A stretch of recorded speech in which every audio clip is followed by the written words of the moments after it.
Hello there! My name is Brent, and behind me is the abandoned mining town of Cerro Gordo, a place that I have called home for over 6 years now. And I moved up here with the hope of bringing life back to this dead place.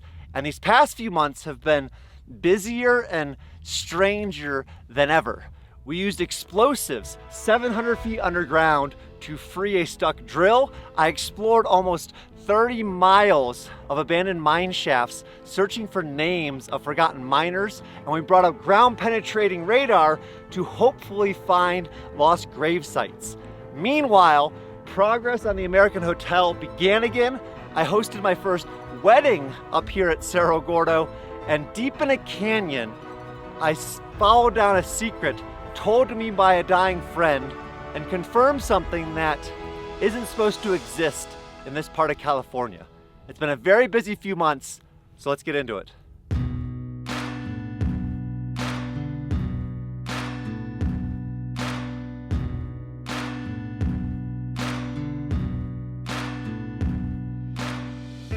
Mining towns like up here at Cerro Gordo usually die when the mine dies.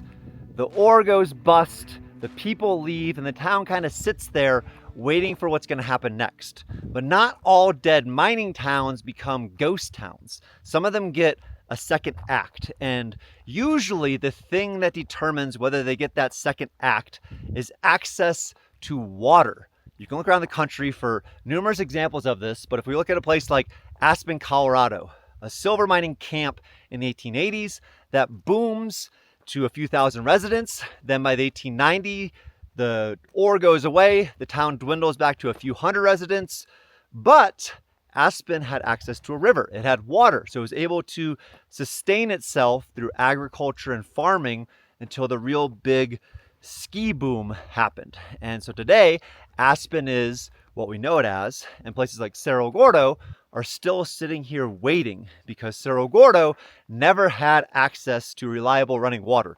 Even when this town was a boom town and had thousands of residents, the vast majority of that water had to come up this 8-mile dirt road you see behind me by the tens of thousands of gallons a day.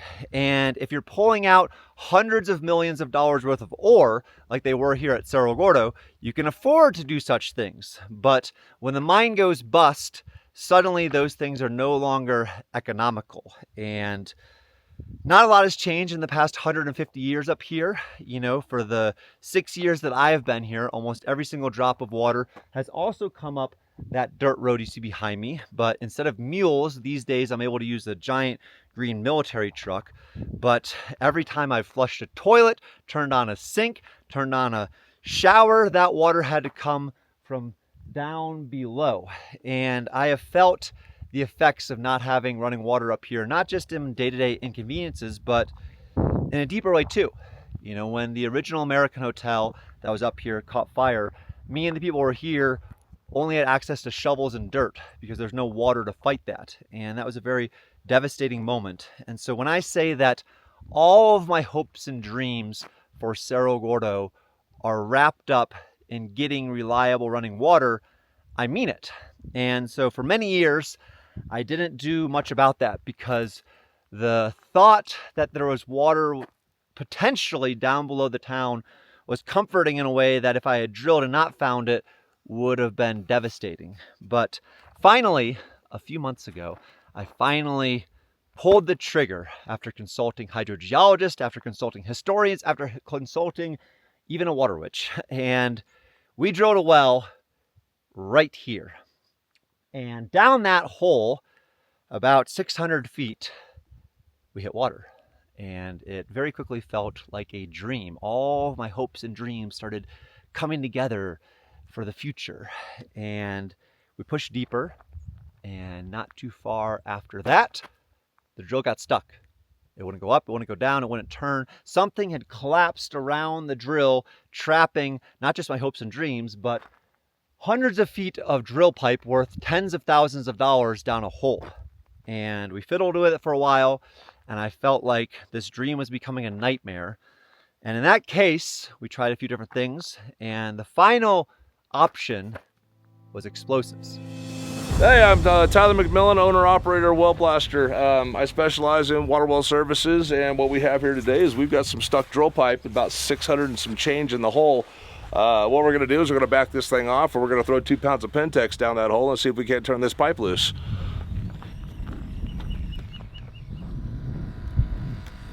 What I got here is I got Spartan 150s. This is 1 2/3 of a pound total. Each one of these is about 1/3 of a pound, 150 grams. So we're gonna stretch these boosters here. I'm gonna slim line them up so we can get them through that drill rod. And these things, when they detonate, they crank out about 3.5 million PSI. We're adding that little bit of water in the hole to make sure that we apply 100% of that burst pressure to the pipe down there. So upon detonation, this thing is essentially going to turn that pipe into Elmer Fudd shotgun after Bugs Bunny jabs his carrot in the tip of it. Now this white line you see, this is 100 grain detonating cord. Think of it like an explosive rope. This stuff burns at 23,000 feet per second. When we detonate, we're gonna set off this cord. And the cord's gonna give us the punch to set all these boosters off at one time. This stuff burns so quick. Realistically speaking, when you hear the 209 from this is already gone. So the event's gonna go pop, ping, and then we'll see what we got. Okay. Watch your feet.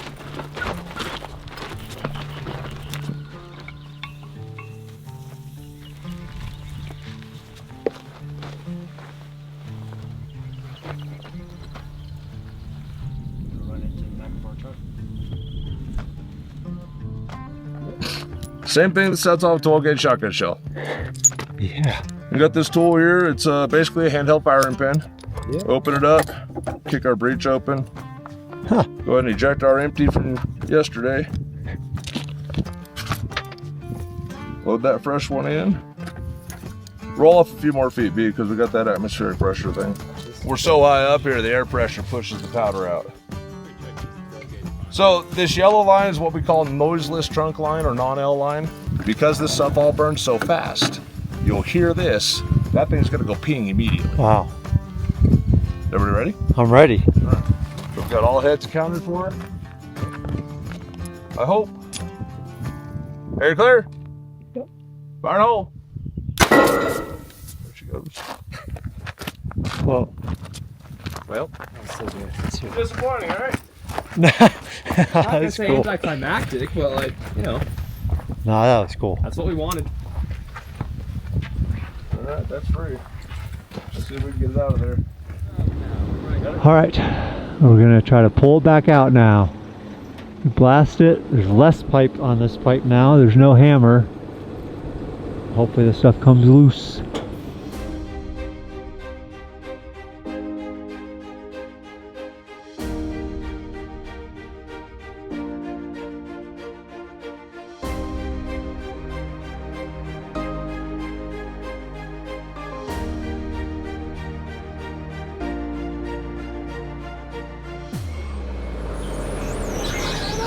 All right. You guys knocked it out of the park. Thank you. Best. Yeah. Well done. So the positives. We got the pipe out of the well. We showed that there is water 600 feet down. And so hopefully when Adam's able to come back in a month or so, we can get back down to that water and we can have a successful well, which will allow that second act to happen. And nothing up here has been easy for 150 years, so I don't know why I thought that might be, but there's a lot of hopes and dreams wrapped up in that. And there's also a lot of hopes and dreams wrapped up in what is right in front of me, and that is the rebuilding of the American Hotel that was lost in that fire.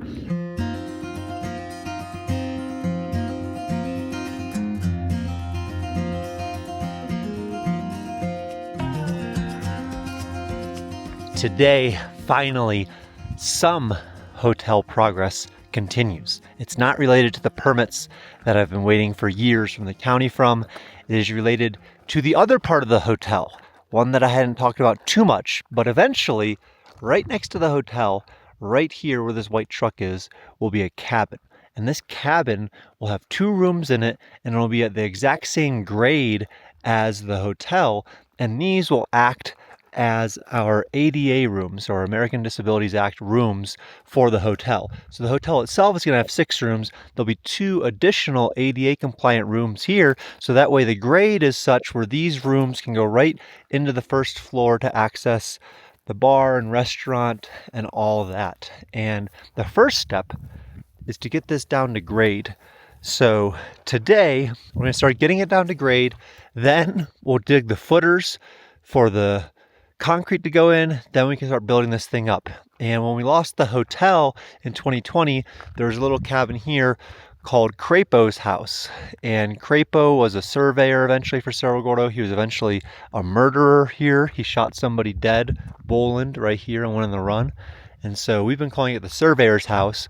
So today we finally get going on a little bit of hotel progress.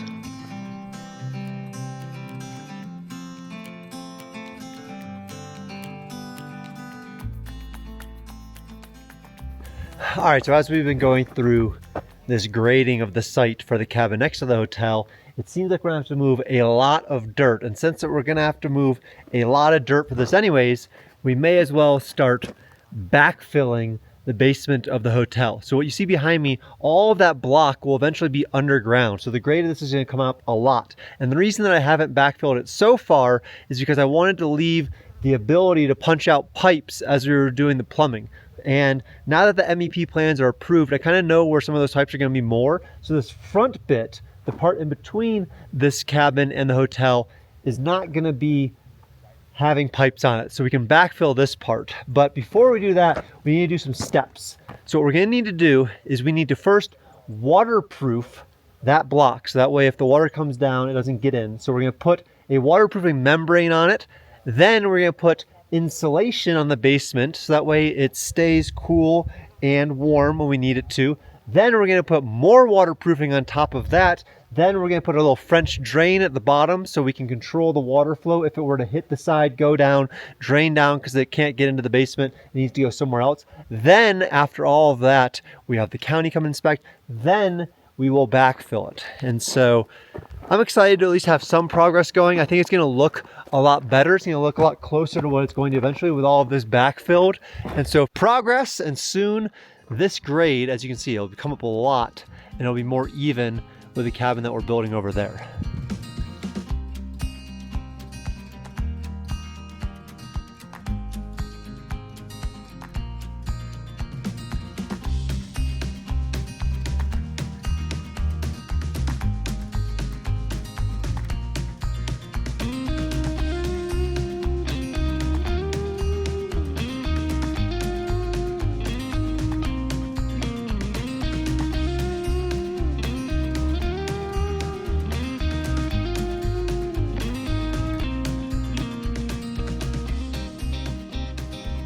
So there's been some progress. Next, we're gonna get the drain in, get this backfilled, finally be able to walk up to the hotel. I'm just so stoked to see any change at all on it. It's still going a little slower than I would like, but stay tuned. It feels like we're finally moving again. So I'm hoping that we end the year strong. We can get that backfilled, we get these footers in place, we start working on this cabin, and hopefully by then the permits come in to start on the inside of both.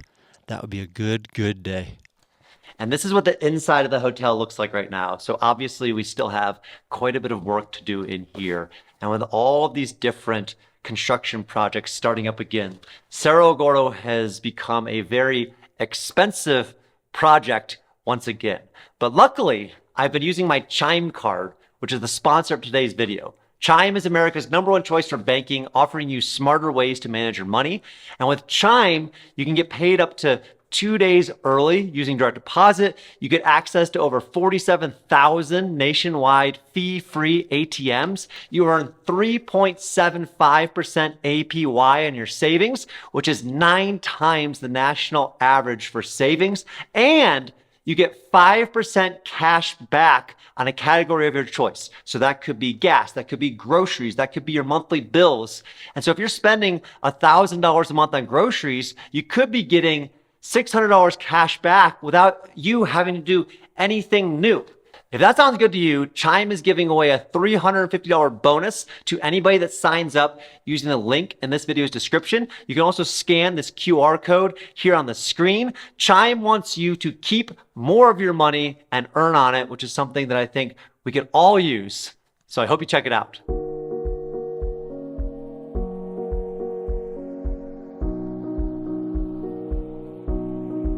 My favorite thing up here, and I mean my favorite thing, is to throw myself down some historic rabbit hole that I've come across. You know, the mine explorations, the extended hikes, the building renovations, they're all in hopes of uncovering some history that I can dive into and better understand. Because the better I understand the history here, the more I feel connected to it, and the more important this time up here feels. You know, I can't even count the number of hours I've spent scanning digitized newspapers, hoping to connect to the past. Because that makes it not just a building renovation, it makes it a continuation of a story. And that makes it all feel that much more important.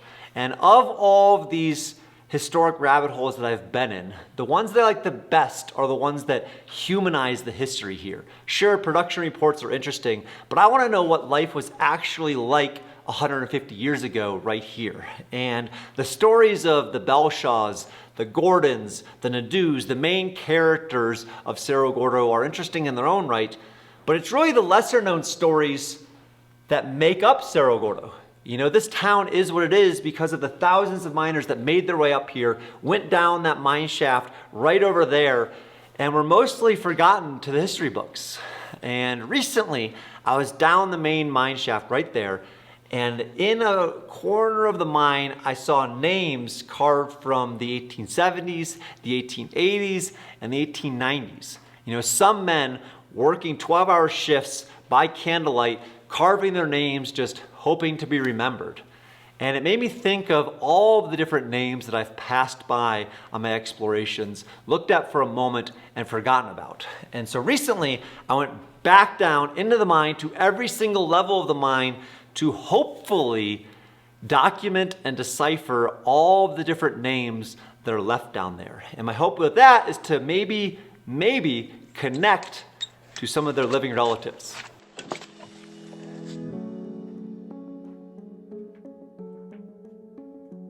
All right, we're past the Jefferson now, and we're seeing our first graffiti. What you're seeing in front of us, that black soot, that's made from a carbide lamp. And so after a carbide lamp burns, it leaves behind soot. So this isn't spray paint, this is carbide. And if there's going to be graffiti in the mines, it's going to be places where graffiti is easy to make, meaning before they used carbide, and they could leave all like this, they were using candles back here. And if they're using candles back here, then they would have had to scratch their names into the wall, like I've seen before.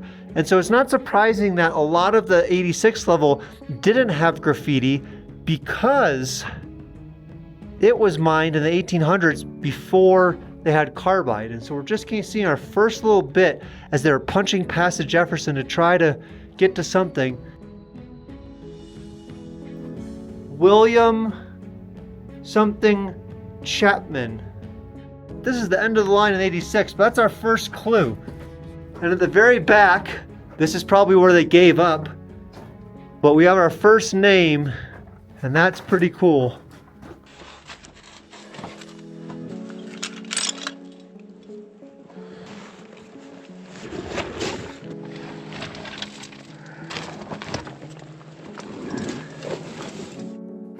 And now we're on the 200 level, the level that I'd never liked having to sneak into. But this level is boarded up because it collapses a lot. And this is the level that in the 1870s, there was a deadly collapse that trapped and killed an unknown number of miners. And for that reason, they boarded it up eventually. And so now we're going to go back here to a level that very few people go to. It's just generally a very spooky level to be in, given the context. Getting into the real sketchy part of the mine. That's pretty interesting. Here's some names or some symbols. AXA, CP, M, A, N, Andy. Should have left your last name, Andy. Somebody spent their name a lot. AWB, JWB, JWB, JWB. Reno, Nevada. 29. L, H, N maybe? Reno, Nevada. End of the line.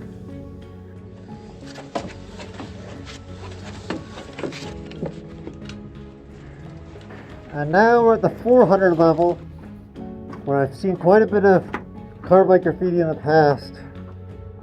Here's one of the more clear names. Theodore or Theodoro. I'm gonna need help on this one. We need to get that one because that's a clear one.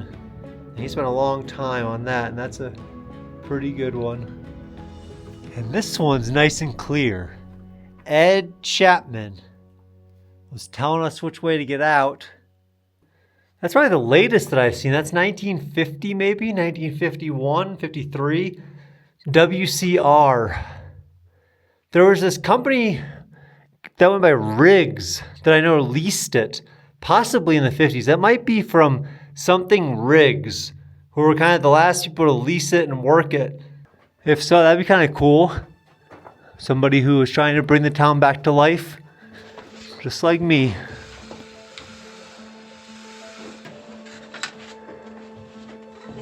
So right off the bat, at the 550, we got names. Up at the top, it looks like we got Jetson Reed, Cameron W. Vow, VA, Frank LaBelle, maybe, in 47, John Morin, I imagine this is in 40s too, so 47. Here we got Clarence Garvin. That looks pretty clear, right? And imagine them just sitting here. Maybe they're at the end of their shift. You know, they're waiting for the hoist to come over there. And they decide, hey, today's the day we're going to put it down here. Well, boys, you're not forgotten. We're going to try to find you. So I was just dusting off these, and I was really afraid that I might take off the carbide. But it revealed all sorts of new names. B. Steele, maybe?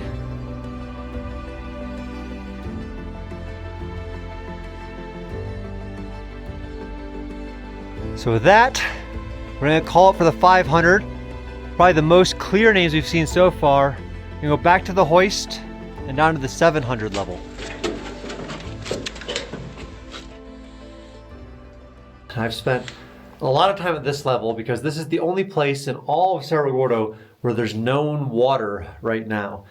It seems like most of the names here at the 700 are right by the shaft. I'm not sure, but we still have one more level to go. The deepest level, 200 more feet down to the 900 foot.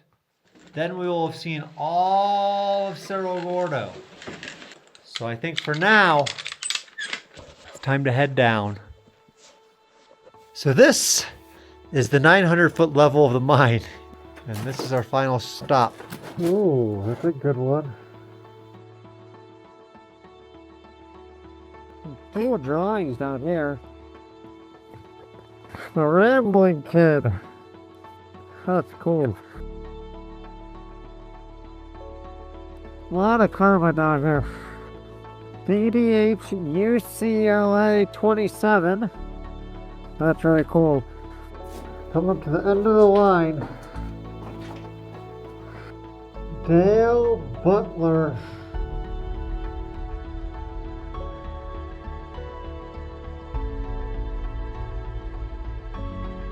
So that was it. All the levels of the Union Mine.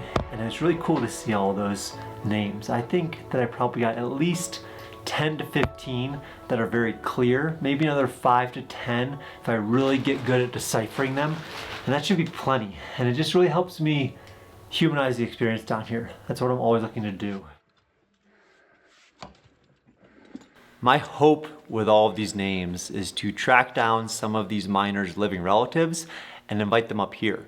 Show them where their ancestors worked and maybe learn some stories that never made it into the newspapers.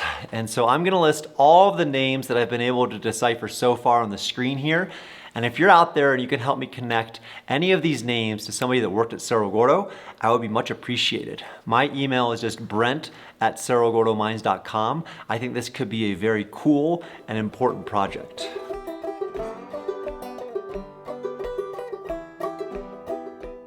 Today is a very exciting day because today, hopefully, we are going to uncover some history up here at Cerro Gordo to do something that I've wanted to do for many years, and that is use ground penetrating radar and some other technologies to hopefully find a variety of things. We're up here by the cemetery right now, so we're gonna hopefully see some graves, maybe get a count of how many of those there are. Later, we're gonna go down into town and see if we can find some old outhouses and maybe even find some precious metals. And so I have Mark Harris here from OKM Detectors. And Mark, what do we got? Well, today, Brent, we're going to use our Gepard. It's a ground penetrating radar. And we're going to use that in combination with our EXP 7000. Both technologies are great at locating what we feel like maybe some of the graves up here, and then we'll compare the two results that we get from both the EXP 7000 and the Gepard and see what we've got. So between these two technologies, we'll get a hopefully a pretty good picture of what's up there. My hope with these scans is to uncover another piece of Cerro Gordo's lost history. As new technologies emerge, they continue to give us access to part of this town's story that were never accessible before, to identify graves 5 or 6 feet underground without having to disturb anything above them. And it was fascinating to watch a pattern begin to emerge with disturbances of roughly the same size and spaced out similar distances that suddenly stopped at the edges of the cemetery. And working with Mark gave me a glimpse into something that I've been wondering about for years, but it also allowed us to chase down some more lighthearted leads, like the locations of old outhouses, which have produced tons of antique bottles and other artifacts for the museum in the past. And in the end, we found a fairly clear boundary where the disturbances stopped in every direction, and based on the spacing and the size of the cemetery, we believe there's about 60 people buried there. And it's the most accurate estimate we've had in decades, and it feels meaningful. It feels like the first step towards properly recognizing the miners and the families that are buried there, many of whose markers and names have just been lost to time. And up here, people have died from mining accidents, disease, violence, and dangers that came from living in such a remote place. And back then, if something went wrong, you were pretty much on your own, and the odds weren't good. And 150 years later, Cerro Gordo is still the same. We're still at the end of an 8-mile dirt road, and we're more than an hour from the nearest clinic on a good day. And so this month, we took another step, this time towards being better prepared for the people who do come and visit today. Today is another exciting day this month because today we are doing our Wilderness First Responder course, which is medical training specifically designed for people in the backcountry. It's a 60 to 80 hour course. There's 5 days of in-person that we're doing, and the whole team up here at Cerro Gordo is doing the training along with some long-term volunteers. And that's just going to give us, some of the confidence to deal with some of the situations that I've had to already deal with living up here for 6 years. And so today we're going back to school. Yeah, so move this down a little bit, and then we're going to fold this. Oh gosh, no. Okay, and then move it up. Do you want to kill me? 1, 2, 3. It's yeah, minus the whole head. It's perfect. Yeah, but we didn't actually tie all the way to the head. Yeah, I guess. if you did, that'd be great. All tied. Good. Wow. What are you doing there, Stephen? I am practicing CPR on an infant.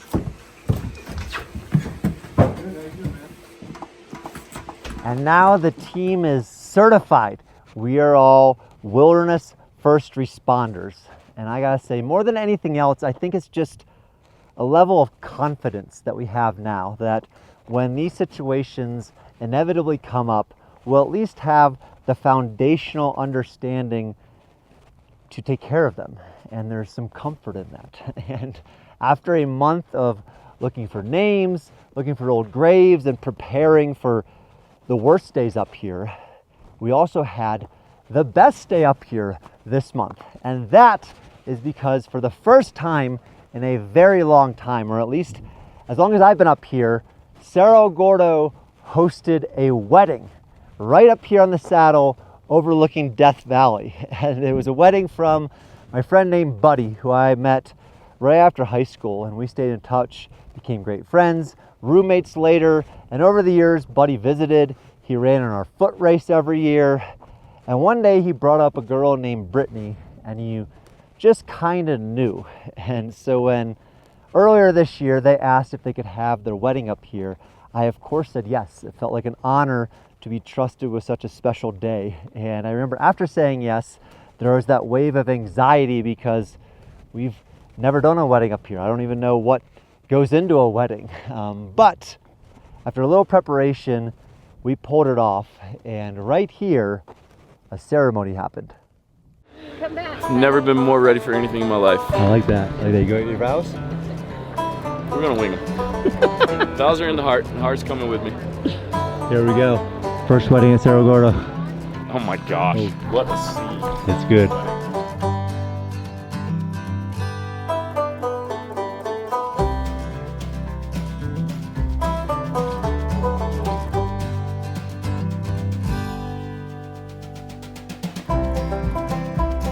Thank you for this day.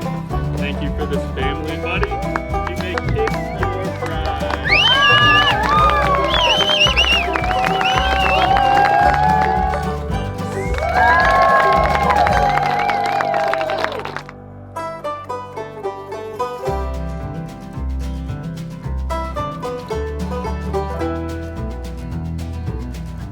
What a day. What a day. What a day. We done did it. We done did it. Wow. We're here. Mrs. Wilkes.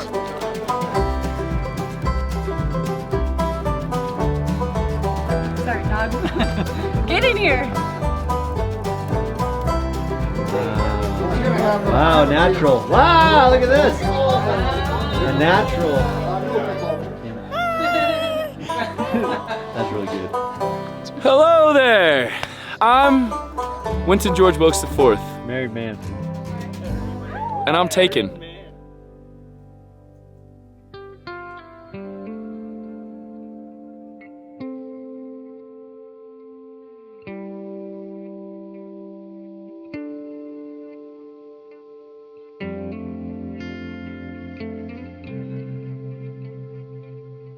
Can't believe it's been about 6 years that I've been coming up here to look over the Sierra, watch the sunset, and just make sense of another month up here at Cerro Gordo. And this month had a lot of progress, and it also had a lot of trying to remember the past. You know, the names that are carved in the wall, the graves that were dug yet never marked. And there's another thing up here that I confirmed this month.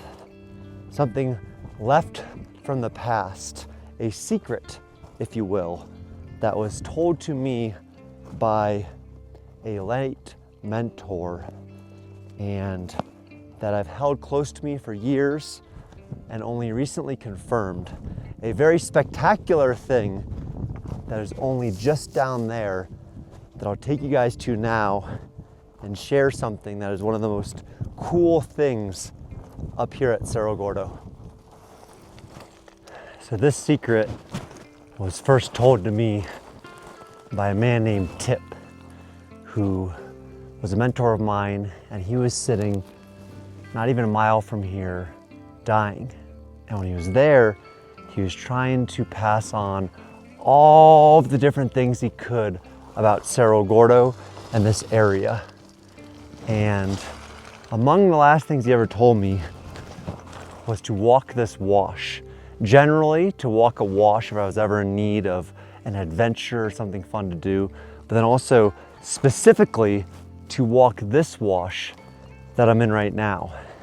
And I remember shortly thereafter, I slipped and fell and bumbled my way down this steep wash. And I believe that I found what he was telling me to look for. And over the years, I was wondering if maybe I had just wanted to find what I thought it was. Because this is a very special something that is not documented to be down here, not this far south, not in this area. And so over the years, I always questioned myself. But recently, I scrambled down here and I took some photos and uploaded them for a botanist to confirm. And they confirmed what I had hoped all along and what Tip had been telling me. And what he confirmed is that these trees, this little pocket here down below my favorite sunset spot, are the great bristlecone pines, the oldest living organisms in the world. You know, some of these bristlecones are older than the pyramids. They're older than Rome. They were alive when woolly mammoths were walking the earth. And there's a famous forest of these trees about 70 miles north of here, up by Big Pine. And there's never been a reported bristlecone this far south down here at Cerro Gordo until now. This tree right here is in that class of bristlecone pines. And you can tell by in a few ways. As you get close, the cones themselves have bristles on them. There's these little pointy bits at the end that you can see where they get their name from, the bristle cone. Then you have this bottle brush-like leaf and stem that's on it. And you have the little sap flakes that are all throughout that, almost like a dandruff. There's a bristlecone story from the 1960s where this researcher found a really old tree and he wanted to figure out exactly how old that tree was. So he took a core sample, brought it back to the lab, and determined that the tree was 4,900 years old, the oldest living tree on Earth that had seen the pyramids, Jesus, the Roman Empire, and everything since. And by taking that core sample, that tree died. He had killed the oldest living organism on Earth. And even if you look around me right here, this tree, you can see the chops and the hacks of the miners that cut some of these down back in the day. And it's easy to scoff at that and think, why would you do such a thing? But they say that leisure is the mother of philosophy, and I think that means that these miners didn't have the time to sit around and navel gaze and think about a world without bristlecone pines. You know, they were hungry, they were cold, they were just doing what they needed to do to survive. And these trees that did survive around me, they saw those miners carve their name into the wall. They saw some of them die and be buried in the cemetery, and they're still standing. And over the years thinking about it, I think that Tip was trying to leave me a lesson in a way that great teachers do. He wasn't coming out and saying it outright, but he left it for me to discover and interpret in my own way. And I think that these trees are not beautiful and unique and so long lasting despite the environment. They are that way because of the environment. You know, there's so many other trees that grow down at normal elevations that grow quick and beautiful and easy that aren't a tenth of as interesting as all these trees that are around me here. And I think in some ways it's a mirror to the life that I had before Cerro Gordo, one that was much more comfortable, much easier to go through. But this harsh terrain that I've planted myself in up here at Cerro Gordo has developed me into a much slower, much more deliberate, and I think much more interesting person in a way that bristlecones are, and you know, a Christmas tree growing in a field never could be. And I'm sure there's more lessons that these trees want to give me, and so I'm just gonna sit here and watch the sunset and think about Tip, these trees in the last few months here. But as always, I very much appreciate you guys checking out these videos. You know, that's meant everything to me for the past 6 years. And so I hope you get out there and check out some new things. And until next time, I'll be here, you'll be where you are, and I'll see you guys then.